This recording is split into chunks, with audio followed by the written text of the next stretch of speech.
Brian Mudd Show is on News Radio 610 WIOD. So as we take a look at the legal implications here, there's some questions that come about. And here to provide some answers, Rob Crain, legal analyst, Crain Brogdon Rogers. Rob, appreciate you taking the time. Brian, always good to hear your voice. You're kind. Okay, so my surface level understanding of these legal type things. So murder at any level implies a certain degree of intent. Manslaughter exists for accidental outcomes. Is there a situation under which Alec Baldwin could face charges, perhaps even for something like manslaughter?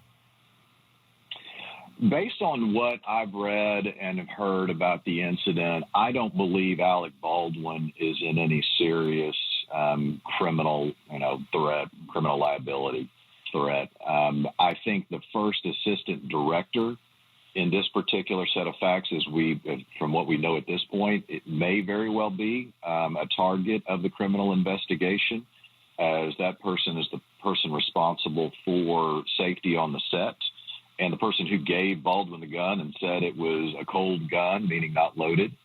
They're going to be focusing in on how did a live round get into this gun, because according to what I've read, there were not supposed to be any live rounds on this set.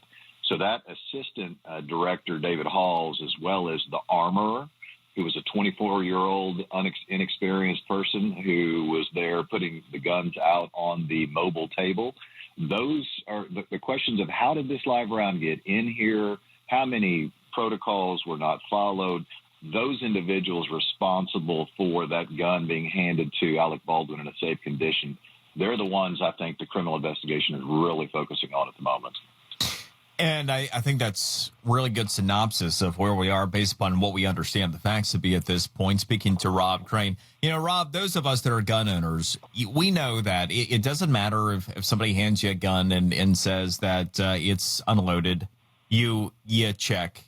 It doesn't matter if you think it is unloaded or even if you know it is, you still don't point it at other people. You don't mess around with it.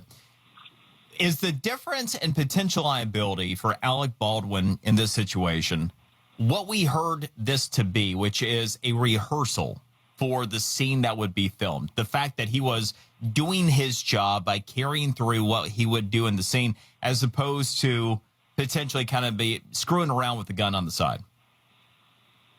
Yeah, you raise a couple of good points here. And the first one is look, I grew up, my father hunting, fishing was a big part of our lives, and gun safety was a big part of what we did as young people in our household. And you're right. You are absolutely right. It doesn't matter what setting you're in. It doesn't matter who hands you what or tells you what.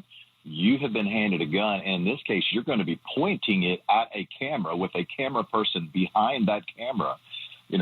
For me personally, absolutely, you're right. Anybody, no matter who they are, no matter what the protocols are, if I'm in that situation, I'm looking to make sure that gun's not loaded. Now, it's supposed to have blanks in it instead of live ammunition. I've never worked with blanks. I don't know how that shows itself, presents itself. And so I may be talking a little out of turn, but your first point is very well taken. As to the second point of this being a rehearsal, he was apparently following the protocols, following the proper step-by-step of what was to be happening on set at that time, pursuant to those industry standards. So, yes, I think your second point is that because he was doing his job as laid out for him in their industry protocols, which I don't really agree with, I think that will protect him from criminal liability. Now, civil liability is a completely different thing, but from criminal liability, I think you're right. Well, you talk about the civil side. I mean, who knows what comes of what, but you so far have the husband of the cinematographer who said that he does not blame Alec Baldwin for this. You might imagine the same will not be true of others based upon what comes next here. And Rob, the other piece of this, and there have been, in similar situations in times gone by, conspiracy theories that have entered the equation that, hey, it's a setup. Somebody wanted somebody dead, and so this was a setup. Do you see anything that would be consistent with that? Well, the one question that is I haven't seen the answer to, and maybe I've missed it, but if this is a set where there are not supposed to be any live rounds in these guns, how the hell did a live round get in this gun?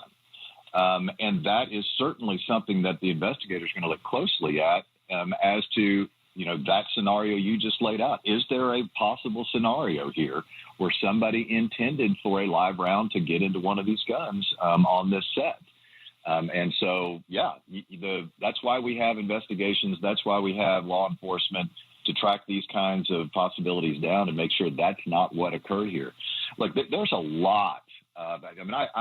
My concentration is in catastrophic injury and death cases.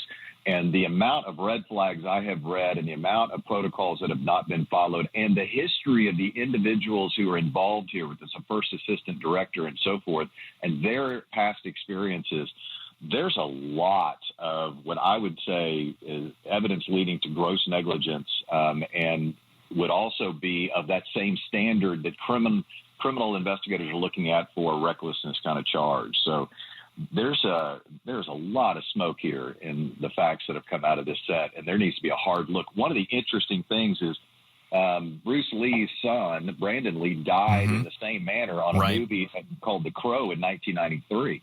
Yep. There was a sequel to The Crow in 2000.